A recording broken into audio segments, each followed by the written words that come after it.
Bonjour à tous, ravi de vous retrouver. Déjà, merci tout le monde pour les commentaires suite à la petite vidéo de reprise que j'ai faite la semaine dernière, après de longs mois d'absence. Parce que ça fait très plaisir d'avoir toujours voilà, un soutien derrière qui m'encourage à continuer. Et puis du coup, aujourd'hui, ce que je vais faire, c'est que je vais passer les cryptos que vous avez cités. D'ailleurs, j'avais pas vu qu'il y a Solana aussi. Donc on a Atom Cosmos, Avalanche, Rio et Solana. Donc c'est bien, c'est des cryptos en plus qui sont assez capitalisés et qui vont m'intéresser à analyser. On a des graphiques en plus de ça assez intéressants parce qu'ils sont, on va dire, assez différents les uns des autres. Ce qui va me permettre probablement de conclure des choses différentes parce que si effectivement vous regardez des fois certains graphiques crypto, vous avez des fois des graphiques qui se superposent et qui sont vraiment similaires, c'est des fois moins intéressant du coup d'analyser une dizaine de cryptos quand on fait 10 graphiques similaires. Donc là on va vraiment, je pense, s'amuser entre guillemets. Et là vous avez l'altcoin dominance et c'est par ça que je vais commencer évidemment parce que ça va remettre le contexte des altcoins au goût du jour. Qu'est-ce qui se passe en ce moment sur les altcoins par rapport au Bitcoin dans ce marché crypto. Moi je vais vous passer la très courte introduction et je vais commencer directement avec ces analyses. A tout de suite.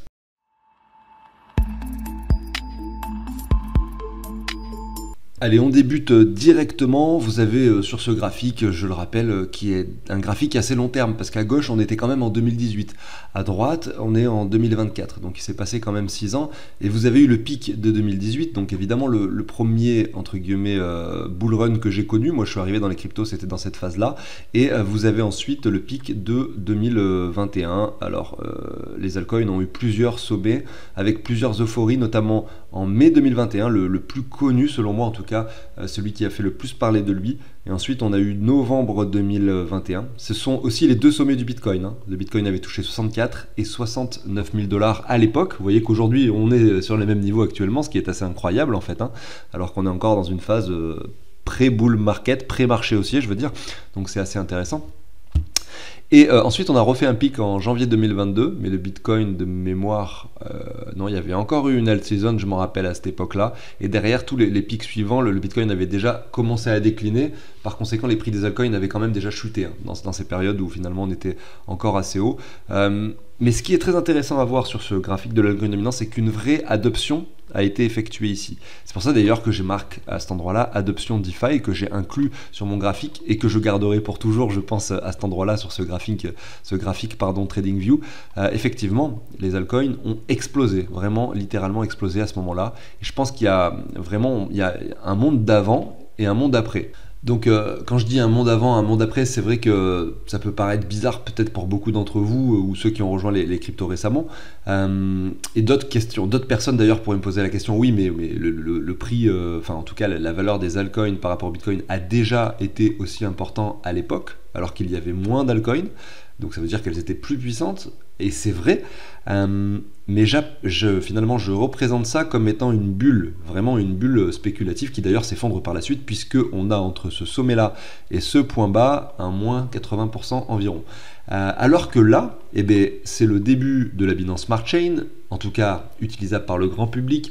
Un peu plus tard, il y a eu Solana, et puis il y a eu Matic, et plein d'autres, en fait, des blockchains qui ont finalement émergé, entre guillemets, qui ont été utilisables grâce à MetaMask. Maintenant, ça devient quelque chose de tout à fait naturel d'aller faire des actions sur la DeFi, la finance décentralisée. Mais en fait, Uniswap, son lancement, c'était en septembre. Je vous mets un petit peu le truc ici. Voilà, ici, on a eu le lancement de Uniswap. Derrière, ça a chuté légèrement, et puis voilà, c'est monté, c'est explosé. Puis on a eu la Binance Smart Chain qui s'est lancée pendant cette montée, etc. Bon, je vais pas refaire l'historique de tout ça, vous l'avez compris, enfin je suis en train de le refaire, en fait je dis ça, mais je suis en train de le refaire. Vous avez compris l'idée, c'est que pour moi il y a un monde après, le monde de la DeFi qui existe, et donc des altcoins qui ont beaucoup plus d'intérêt qu'à l'époque. Donc la chute qu'on est en train de vivre, elle est moins violente qu'avant. Vous voyez que là on a seulement un moins 50%, alors qu'avant on avait eu un moins 80%. Donc là où je veux en venir, c'est que je pense que les fluctuations qu'on a connues sur les altcoins à l'époque ne se produiront pas de la même façon, et on n'aura peut-être pas des euphories aussi importantes. Voilà. Peut-être qu'on ira chercher des nouveaux sommets encore là-haut, ou simplement un double bottom sur l'altcoin dominance, mais dans tous les cas, ça sera assez exceptionnel. Parce que même si on devait revenir ici sur l'altcoin dominance, on aura des altcoins qui en moyenne prennent par rapport au Bitcoin un 100%. Donc c'est quand même beaucoup, avec probablement certaines qui feraient des fois 10 dans le lot, voire des fois 20, peut-être même des fois 30. et peut-être aussi certaines qui feraient des x100.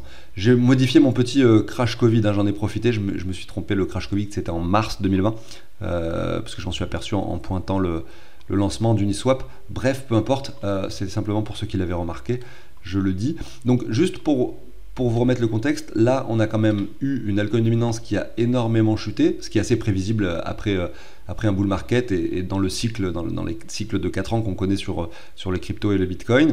On a eu cette phase de latéralisation, vous voyez, qui s'est clairement déroulée à mi-chemin avec le halving du Bitcoin au milieu, hein, c'est la ligne verticale jaune. Là c'est la même chose, c'est-à-dire que là si on reprend le nombre de semaines après le halving, on se situe actuellement à peu près à 26 semaines.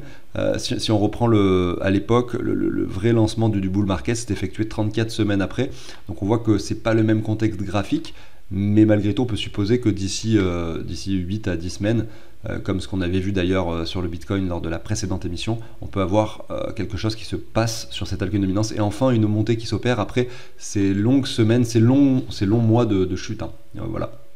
De plus, on voit sur l'alcoin dominance que le RSI commence à changer de direction. C'est-à-dire que là, on a un RSI qui clairement est en train de ralentir sa chute, mais fortement même, alors que le cours, lui, enregistre toujours des nouveaux plus bas.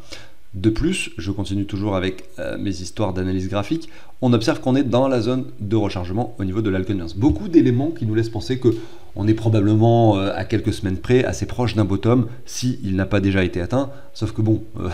le bottom sur l'alcoin dominance, il était atteint la semaine dernière, donc ça va être très difficile pour moi de vous dire que c'était le bottom ultime, même impossible, je ne sais pas, peut-être qu'on ira plus bas, mais en tout cas, c'est un bon moment pour se concentrer sur les altcoins, je pense. Et un autre élément hyper important graphique ici, c'est cette ligne que je vais vous mettre sur vraiment le sommet, hein, le sommet qui a été touché à cet endroit-là, puisque quand même, on peut le voir, il y a un énorme, magnifique W qui s'est formé, c'est une structure graphique très courante dans l'analyse graphique, évidemment, qui s'est confirmé à l'époque, donc on est sur un graphique très long terme, je parle ici en 2021, et on le reteste aujourd'hui, on le reteste précisément.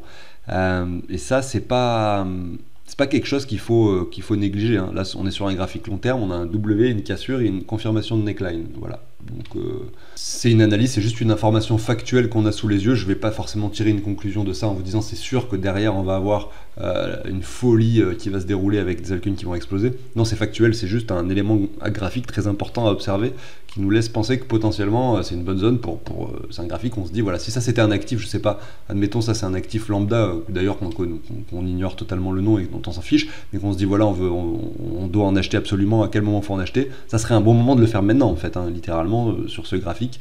Si on devait faire une simple analyse graphique, on sait ce qu'on dirait. Je commence avec le RIO, Realio. Et donc là, on est sur un graphique finalement, enfin une crypto qui n'existe pas depuis si longtemps que ça. On voit que sur l'historique, on est depuis le mois de septembre 2020 ici. Voilà. En tout cas sur la plateforme OKX. Derrière, on a une crypto qui a pas mal chuté lors de ce marché baissier pour revenir vers les 3 centimes, alors qu'elle était aux alentours des 2 $ et quelques. Et on est retourné aux alentours des 3,30 $, c'était au mois de mars 2024. Il y a eu une sorte d'euphorie sur les cryptos début d'année 2024, pour ceux qui étaient là, qui se rappellent notamment sur toutes les cryptos qui concernaient l'intelligence artificielle et les cryptos RWA également. Donc je pense qu'elle en fait partie. Et derrière, vous voyez qu'elle chute beaucoup, on revient chercher les 85,4, ce qui est assez logique, hein. Une euphorie est souvent suivie d'une chute assez conséquente, mais vous voyez qu'on rattrape pas tout le mouvement précédent, hein. On a quand même, si on regarde le graphique, un moins 85%. Donc en analyse graphique pure, ce qu'on peut se dire sur ce graphique, en fait sur RIO, tout simplement on dit que voilà, admettons, vous avez vu cette crypto monter, vous avez été observateur de cette hausse, et vous êtes à ce moment-là dit, voilà, à partir de maintenant, je vais suivre ce projet, cette crypto et son graphique. Eh bien, ce que vous auriez dû faire, entre guillemets, à l'époque, je parle d'il y a 6 mois, 8 mois, quand vous avez observé ça, je vous raconte mon histoire, ce que moi j'ai fait, probablement les vidéos que j'avais faites sur la chaîne à ce moment-là, si j'ai parlé de RIO, c'est ce que j'avais dû dire, c'est qu'on était sur un graphique, on va dire, trop vertical pour imaginer de mettre un billet à ce moment-là, donc il fallait attendre de voir ce qui se passe. Derrière, la chute, elle s'est produite, Enfin, entre guillemets, enfin, la crypto aurait très bien pu continuer de monter, je sais pas moi, monter à 4, 5, 10 dollars, j'en sais rien, moi, mais à ce moment-là, j'aurais juste attendu la chute, voilà, tout simplement.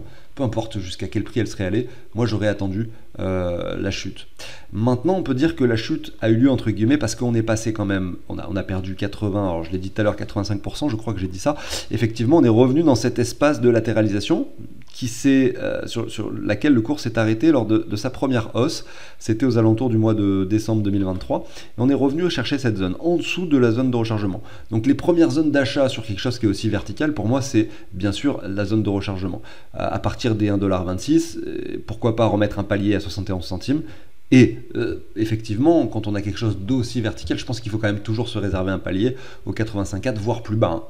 Aujourd'hui, on n'est pas sûr que le bottom a été trouvé encore, puisque si on regarde bien ce graphique et cette baisse, on a certes un ralentissement certain de la chute, regardez, elle est assez violente, assez, on va dire, linéaire, mais derrière, on voit que là, on a une poussée qui s'est opérée récemment, qui nous permet de penser que peut-être on va former une structure de renversement, mais c'est beaucoup trop tôt pour le dire encore, mais c'est clairement des bons niveaux actuellement, quand on le regarde par rapport au dollar et son graphique long terme, c'est des bons niveaux pour aller mettre un billet sur Realio, RIO, pour ceux qui ne l'ont pas encore fait. Moi j'en ai un peu dans le portefeuille, je sais que j'en avais rechargé pendant l'été, donc là c'était quand l'été c'était là, dans cette phase de prix là j'ai rechargé, ça fait un petit moment que j'ai pas trop touché mon portefeuille, donc je pense que ces 2 derniers mois j'ai pas dû faire grand chose. J'ai dû faire 1 ou 2 achats de masse, entre guillemets, en changeant pas mal de bitcoin contre beaucoup de cryptos différentes. Mais à part ça, pas grand chose. Donc, et Rio devait en faire partie d'ailleurs, je pense.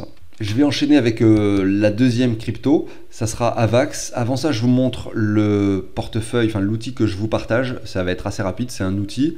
Vous allez dessus rentrer toutes les cryptos que vous avez, vous allez rentrer les quantités, et vu que les prix des cryptos sur l'outil sont récupérés en temps réel, jusqu'au top 2000, vous pouvez mettre par exemple, je sais pas moi, bah tiens, on est sur RIO, on va le mettre, RIO, hop, vous avez son prix qui s'affiche automatiquement, donc voilà, il faut attendre quelques secondes, en dollars et en euros, et toutes les heures ça va s'actualiser. Donc en fait vous allez avoir un état réel de votre portefeuille, en temps réel je veux dire, de combien il vaut par rapport à ce que vous avez investi, combien vous êtes en train de gagner ou perdre, votre pourcentage stable crypto, etc. Plein de choses hyper intéressantes. Vous avez toutes les infos dans la description sous cette vidéo pour l'obtenir. Vous pouvez également rentrer vos transactions fiat tout simplement pour connaître les plus-values ou pourquoi pas aussi les moins-values associées à vos reventes. Et ça peut vous aider dans vos déclarations d'imposition. Alors Avax, on a un petit peu plus d'historique ici. La crypto finalement a été lancée en 2020 par là, me semble-t-il. Derrière, on a eu un marché aussi assez important puisqu'on était passé des 2 dollars à peu près 150. Donc là, on est quand même à fois 70, quelque chose comme ça. Enfin, c'est assez énorme comme hausse malgré tout. Mais finalement, le projet n'était pas forcément encore au point à cette époque-là. Aujourd'hui, Avax, des personnes, des développeurs travaillent toujours dessus, le projet avance, et de nouveaux partenariats se créent. Voilà, c'est quelque chose qui devient de plus en plus gros, qui est quand même pas mal capitalisé. On va voir combien c'est classé, Avax. C'est assez haut dans le classement, ça doit être dans le top 20, j'en suis quasi sûr, même si ça fait à peu près 2 mois que j'ai pas trop regardé les classements, etc. Je pense pas trop me tromper en me disant que c'est dans le top 1. Voilà, on est 13e avec 27 dollars aujourd'hui. Donc ça reste quelque chose d'assez gros. Et c'est vrai que si on se met en logarithmique, parce que là, ce qu'on n'arrive pas à observer sur ce graphique, c'est la réelle prise de valeur qui s'opérait entre le marché avant bull run, le marché finalement après bull run. Là, pendant ce bear market, finalement, même si le prix a énormément chuté, on peut observer en se mettant en logarithmique, vous voyez, je vais le faire comme ça, qu'on a eu une réelle prise de valeur qui s'opérait entre cette période-là et cette période-là. Puisque là, on était sur les 3 dollars, alors que là, on n'est pas venu en dessous des 8, par exemple. Voilà, ça, c'est important de le noter. Ça veut dire que le projet, entre guillemets, se porte bien, ou que voilà, on n'est pas revenu en dessous des niveaux précédents, comme ça peut être le cas sur des fois certaines cryptos. D'ailleurs, Atom, c'est le cas. Enfin, c'est le cas. Non, c'est pas vraiment le cas, mais on revient vraiment sur le prix précédent. Donc, elle se porte moins bien, entre guillemets, en tout cas en termes de prix. Parce qu'il faut bien comprendre quand même que le prix d'une crypto reflète pas forcément la force et la puissance du projet derrière, avec les capacités que les développeurs ont à faire avancer les choses. Parce que c'est quand même 2 choses différentes. Le tokenomics, c'est-à-dire la façon dont la crypto-monnaie en question a été conçue, la façon dont elle est émise, la façon dont elle est médiatisée, la façon dont tout ça, ça a un impact aussi sur le prix. Très important, beaucoup plus important finalement que l'impact que peuvent avoir des développeurs finalement à finalement faire avancer un projet. Ils n'ont pas beaucoup d'impact sur la valeur du token. Il faut que derrière ce soit médiatisé, évidemment. Si des personnes font des choses incroyablement poussées et extraordinaires qui peuvent faire avancer des sujets, ça ne veut pas dire qu'ils sont médiatisés et qu'on en parle finalement autour. Hein. Enfin bref, c'est logique, hein. C'est comme, je sais pas moi, le réchauffement climatique, ça fait 40 ans qu'on sait que la planète se réchauffe. S'il y a 30 ans, quelqu'un racontait ça, on lui riait au nez, hein, on s'en fichait complètement, alors qu'aujourd'hui, maintenant, ça a plus d'importance, ça rentre dans les mœurs, etc. Alors qu'il y a 40 ans, les scientifiques déjà savaient très bien ce qui était en train de se passer, mais on les écoutait pas, parce que tout le monde s'en foutait. Et c'est pas parce qu'ils découvrent des choses extraordinaires ou que des personnes font des découvertes extraordinaires que ça a un impact quelconque sur le grand public. Bref, je m'égare complètement. Je reviens sur le prix, enfin sur le graphique d'Avax qui montre une certaine latéralisation à partir du mois de juin 2022. Les 2 mois précédents, d'ailleurs, mai, avril, avaient été marqués par l'effondrement de Terra Luna et c'est clairement ce qui a fait chuter la plupart des cryptos. Et d'ailleurs, ce qui a fait chuter la valeur de tous les portefeuilles, de tous ceux qui possédaient des cryptos, en l'occurrence. Et derrière, on a ce petit rebond, ce regain d'intérêt, finalement, début 2024. Un peu comme RIO, et comme pas mal de cryptos. Hein. Même le Bitcoin, il est passé quand même de 15 à 60 000 dollars fin d'année dernière. Les altcoins ont un petit peu suivi. Donc là, on voit, graphiquement parlant, on va vraiment parler du graphique. On voit qu'au niveau du RSI, sur le assez long terme, on a cette sorte de mini-résilience qui s'est dessinée. On peut même continuer cette ligne par ici. Donc là, on a une divergence qui s'est dessinée parce que le cours à cet endroit-là était plus bas, qui s'est confirmé à cet endroit-là. Donc ça, c'est très intéressant. Derrière, on est continué de monter légèrement, mais on voit qu'on est dans une dynamique assez haussière, en tout cas graphiquement ici, sur Avax, sur le long terme. Donc ça, c'est plutôt positif. Et quand on regarde du coup l'altcoin dominance, comme ce qu'on a fait au début d'émission, on voit que ça confirme finalement ce qu'on est en train de voir sur Avax et sur RIO, c'est-à-dire des bons niveaux pour acheter n'importe quel type d'altcoin, puisque en plus de ça, sur Avax, on est dans une zone de rechargement également. Bien sûr, on le voit ici, et de la même façon que sur l'altcoin dominance, on peut se mettre cette ligne-là, qui représente ce point haut aussi. Alors même si on n'a pas de jolie structure en W comme on pourrait la trouver ailleurs, pourquoi est-ce qu'on n'a pas une structure en W? Parce que ici on fait un plus bas. Pour avoir un W, il faut que le deuxième point bas soit moins bas que le précédent, et voilà, pour avoir une vraie structure qui se dessine. Là on voit que c'est pas le cas. Ça sera peut-être le cas si on vient casser cette zone de prix. À ce moment-là, oui, on aura ce W qui sera bien sûr beaucoup plus grand et qui sera très intéressant à observer s'il se produit. En tout cas, on peut supposer qu'il se produira si on a bien raison sur les cycles de temporalité, l'altcoin dominance qui se réveille, voilà, sur les différents éléments long terme dont on parle depuis très longtemps sur cette chaîne. Donc est-ce que Avax était un bon prix aujourd'hui, 27 $? C'était mieux à 20 $, parce que c'était le bas de la ZR, de la zone de rechargement, ici. Maintenant, voilà, on n'est pas beaucoup plus haut, on est sur les 68. On a quand même, ces dernières semaines, vous voyez, après c'est intéressant voilà, vous faites des analyses comme ça, vous pouvez quand même zoomer sur du daily, c'est-à-dire chaque bougie représente 1 heure. Vous pouvez zoomer sur les graphiques pour voir un petit peu ce qui se passe depuis 3, 4 semaines, un mois, et on voit que le graphique plus court terme, il n'est pas forcément favorable. Pourquoi? On va zoomer un petit peu plus encore pour que vous puissiez comprendre pourquoi. Il n'est pas forcément favorable parce qu'on a cette sorte de poussée qui s'est opérée. On voit qu'on avait cette zone de latéralisation aujourd'hui dans laquelle on se retrouve de nouveau actuellement. Ça peut faire office de résistance. Peut-être qu'on peut revenir un peu plus bas pour former un W plus tard. Donc peut-être que les 21 $, on peut y retourner, les 20 $ aussi. Donc c'est très difficile de se dire oui, j'achète à ce prix-là ou à ce prix-là. Maintenant, quand on le fait sur du long terme, on se pose moins de questions. Vous voyez, on peut très bien acheter du Avax maintenant pour les 6-8 mois qui viennent, et puis on s'en fiche si on redescend à 20 $. Ou alors on se dit, on se met 2-3 paliers, on achète maintenant, on achète dans un mois, etc. Ou alors vous avez déjà du Avax et vous en avez suffisamment en termes de pourcentage dans la globalité de votre portefeuille. Vous avez par exemple, je dis n'importe quoi, 5% d'Avax et ça vous convient, et à ce moment-là, aucune question n'est à se poser, il faut juste patienter et voir si ces 5% ne pourraient pas se transformer en 10 ou en 15% à un moment donné, quand les cryptos monteront plus que le Bitcoin, bien sûr. 10-15% de votre propre portefeuille, je veux dire. Voilà pour Avax. Je continue et je termine avec Atom. Atom qui a un contexte encore différent, un graphique plus bearish que les deux autres graphiques qu'on vient de faire. On est par rapport au dollar ici, on enregistre un plus bas encore cette fois-ci, vraiment rien à voir avec les autres graphiques.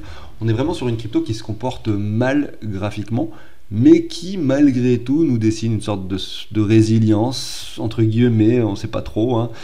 Au niveau du RSI, j'allais dire, est-ce que c'est en montée ou est-ce que c'est plat? C'est très légèrement en montée alors que le cours est plutôt baissier. Est-ce que cette divergence, elle peut se matérialiser par une confirmation? J'en sais rien. C'est un projet en lequel je crois pas mal. J'en ai beaucoup dans le portefeuille, donc le voir à ce prix-là, ça me réjouit pas forcément. Voir un graphique comme ça me réjouit pas forcément non plus. Mais je le maintiens pour du long terme, parce que j'ai acheté en Atom, je vais pas le revendre aujourd'hui en me disant que c'est foutu parce que le graphique est moche. Non, c'est pas le cas, il est pas si moche d'une part, et d'autre part, ça reste un projet en lequel je crois beaucoup. Et on revient, regardez, si on reprend cette ligne-là, le niveau sur lequel le prix est, on revient sur cette zone de prix pré-bull market, donc c'est probablement, hein, pour ceux qui n'ont pas du tout d'Atom, un prix assez intéressant quand même pour investir, même si le graphique dégueule, entre guillemets, nous fait des plus bas. Ça, malheureusement, c'est pas le top du top, quoi. C'est peut-être pas la crypto où faut aller miser le plus. C'est peut-être pas celle, enfin en tout cas le graphique ne nous laisse pas présager un avenir, on va dire, extrêmement bullish. Même s'il sera bullish, si les cryptos montent et que le Bitcoin monte et que l'écosystème crypto entre guillemets suit, eh ben, il le sera, mais peut-être pas autant que d'autres. Donc nous, ce qu'on cherche, c'est quand même les cryptos qui monteront plus que les autres. Et les graphiques, ils peuvent nous donner ce genre d'informations. Maintenant, on va aller voir Solana, qui sera la dernière crypto de cette émission, sur laquelle je suis déjà à 20 minutes. Finalement, Solana, 168 $. Oui, l'euphorie s'est vraiment manifestée à partir du mois d'octobre 2023. L'écosystème a vu une flopée de memecoins débarquer avec des pourcentages, on va dire, indécents, on peut le dire comme ça. Solana est quasiment revenu sur son précédent sommet, entre guillemets, on est allé à 209, le sommet précédent était à 260 $.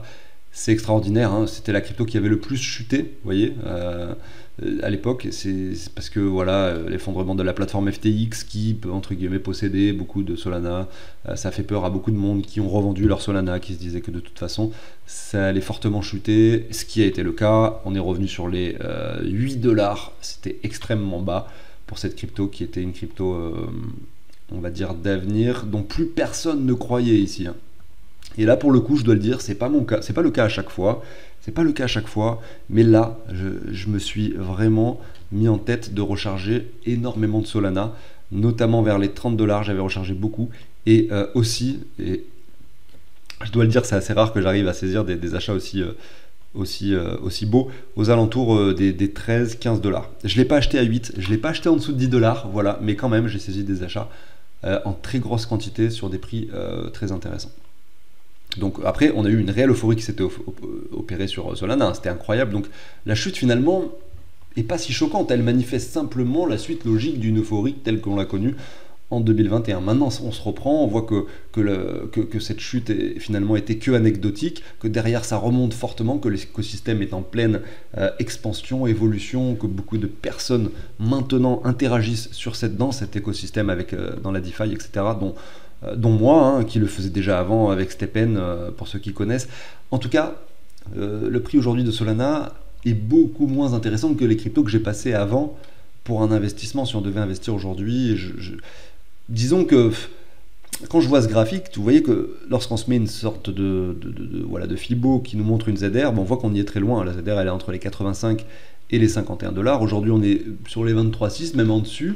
On a une sorte de petite montée qui s'est dessinée avec, regardez, une sorte de triangle rectangle qui se dessine comme ça. Voilà, moi ça me donne pas envie. Voilà, c'est le genre de graphique qui donne pas du tout envie d'investir. Je pense qu'il vaut mieux être patient, et si finalement on se trompe et que ça monte, tant pis, hein, on aura saisi d'autres cryptos avec d'autres opportunités, mais ça sera pas l'opportunité qu'on aura. Parce que derrière, si vous achetez maintenant du Solana et qu'on revient effectivement dans cette ZR, alors que le Bitcoin se stabilise, que les autres cryptos ne chutent pas forcément, ça peut arriver, hein. Vous allez avoir un moins 60% sur votre investissement, c'est quand même dommage.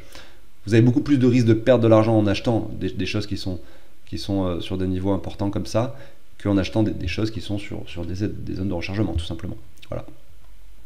Donc j'arrive sur cette fin d'émission, j'espère qu'elle vous a plu. N'hésitez pas à vous abonner, à liker si c'est le cas. Moi je vous souhaite une très bonne journée, je vous dis à très bientôt sur la chaîne. Ciao tout le monde.